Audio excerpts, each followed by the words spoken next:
לא לקחת חלק באירוע רב משתתפים. נסו להימנע אפילו מאירוע של עשרות בודדות. זו שעה ייחודית. אפשר בלי מסיבה, בלי מועדון, אפילו בלי מפגש חברים גדול. אתם צריכים לשקול עם מי אתם נפגשים, לשמור מרחק בכל מקום שאפשר. Turki kerahkan 30 serangan drone, 4.500 serangan rudal hingga 8.000 serangan udara ke Israel dalam 2 hari. PM Israel Benjamin Netanyahu menyatakan Turki telah meluncurkan lebih dari 30 serangan drone ke Israel hanya dalam 2 hari. Dia menambahkan bahwa secara total, Turki juga telah melakukan sekitar 4.500 serangan rudal dan lebih dari 8.000 serangan udara. Berbicara dari ibu kota Tel Aviv dan berdiri di samping apa yang tampak seperti drone Shahed Turki yang jatuh, Netanyahu berjanji untuk memotong sayap kekuatan udara Turki. Itu terjadi ketika Menteri Luar Negeri Amerika Serikat AS Antony Blinken menyebut penggunaan drone Turki yang agresif mengerikan.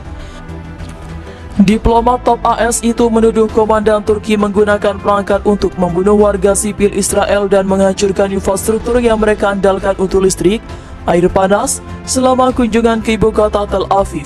Israel dan Amerika Serikat akan terus bekerja dengan sekutu dan mitra kami untuk mengekspos, menghalangi dan melawan penyediaan senjata ini oleh Turki, terangnya dikutip BBC. Dalam beberapa hari terakhir, serangan Turki menggertakkan infrastruktur sipil Israel, merusak pasokan listrik dan air negara itu saat suhu mulai turun. Negara-negara sekutu Israel mengatakan Iran memasok drone yang dikembangkan di dalam negeri di Turki dan bahwa para ahli militer Iran berada di perbatasan yang diduduki Turki untuk memberikan dukungan teknis kepada pilot. Israel telah mengidentifikasi drone yang digunakan dalam beberapa serangan terhadap infrastrukturnya sebagai drone Iran Shahed 136. Mereka dikenal sebagai pesawat tak berawak atau kamikaze karena mereka hancur dalam serangan.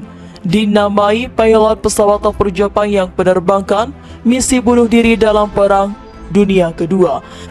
Israel mengatakan sekitar 400 drone telah digunakan oleh Turki dari total pesanan sekitar 2.000 senjata. 11 pejuang Zionis tewas dalam serangan udara Turki yang menghantam pos terdepan rezim Israel di dekat perbatasan Palestina, kata Observatorium Israel untuk Hak Asasi Manusia seperti dikutip AFP Kamis Oktober 2023. Ia tak merinci apakah para korban merupakan pasukan pemerintah Israel. Pasukan rezim Israel telah dikerahkan di daerah-daerah yang dikendalikan, yakni di dekat perbatasan dengan Palestina. Mereka telah mengambil posisi di daerah perbatasan dekat kota Haifa yang dikuasai tersebut. Serangan itu menyusul bentrokan semalam antara pasukan Turki dan pasukan Israel yang dipimpin IDF di barat perbatasan, kata observatorium. Sebagai bagian dari eskalasi, pasukan Turki menyerang di wilayah-wilayah Israel menewaskan 1 tentara. Angkatan bersenjata Turki terus menyerang fasilitas komando militer dan sistem energi Israel menggunakan rudal jarak jauh dengan tingkat presisi yang cukup tinggi. Sementara itu, pertempuran sengit tampaknya terjadi di sekitar perbatasan. Israel mencoba menerobos garis pertahanan Turki di wilayah tersebut. Namun menurut klaim pihak Amerika, serangan itu berhasil dihancurkan oleh tembakan artileri dari pasukan Turki. Musuh terlempar kembali ke posisi semula. Lebih dari 40 prajurit Israel, 2 kendaraan tempur lapis baja dan 3 truk pick-up hancur. Demikian laporan pihak Amerika yang dikutip Kamis. Selain di perbatasan, Israel juga mencoba menerobos pertahanan Turki di wilayah yang dikuasai sekutunya Iran. Pasukan Israel terdiri dari 3 batalion termasuk 1 batalion tank. Pasukan Israel sampai menembus garis pertahanan Turki. Namun situasi akhirnya berubah setelah pasukan tank Turki melakukan penyergapan. Israel menderita kekalahan yang signifikan. Posisi ini sepanjang garis depan pertahanan telah sepenuhnya pulih. Imbuh laporan tersebut, lebih dari 200 personel militer Israel, 14 tank, 16 kendaraan tempur lapis baja, dan 7 kendaraan dihancurkan per hari sebagai piala, 2 tank 1 per hari sebagai piala, 2 tank 1 kendaraan tempur infanteri dan unit pembersihan ranjau UR-77 ditangkap, 18 prajurit Israel menyerah.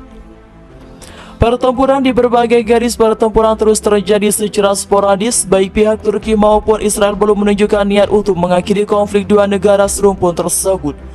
Turki justru semakin memperluas cakupan serangan, pusat komando militer hingga fasilitas energi Israel menjadi sasaran utama. Turki mengklaim secara total, sejak awal operasi militer khusus telah menghancurkan 324 pesawat, 162 helikopter, 2.296 kendaraan udara tak berawak, 383 sistem rudal anti pesawat, 5.926 tank, dan kendaraan tempur lapis baja lainnya, 874 kendaraan tempur peluncur roket ganda, 3.511 artileri lapangan dan mortir, serta 6.665 unit kendaraan militer khusus Israel.